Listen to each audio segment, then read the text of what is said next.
আজকে সকালে একটা ভিডিও পাঠিয়েছে না, নারায়ণগঞ্জের বন্দরে তথাকথিত একজন যে চাঁদা আছে মানুষটাকে তুলে দেওয়ার চেষ্টা আছে। আমার মনে হয় প্রশাসন ওকে ওই জায়গায় কবর দেওয়া দরকার। শয়তানকে চাঁদাবাজি করতে আছে, মনে হচ্ছে টাকা আমার কাছে পায় ওর বাবা, সেই টাকা নিতে এসেছে।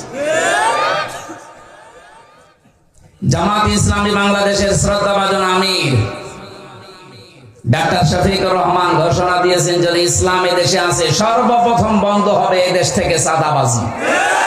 চাঁদাবাজি তো করবই না, করতেও দেব না।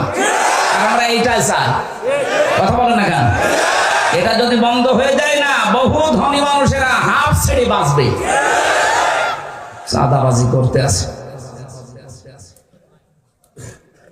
আমাদের শিক্ষা যদি নিতে আমরা ব্যর্থ হই, এত বড় শিকড় যদি আল্লাহ কেটে দিতে পারে, আমাদেরকে কেটে দেওয়া কোনো ব্যাপারই না।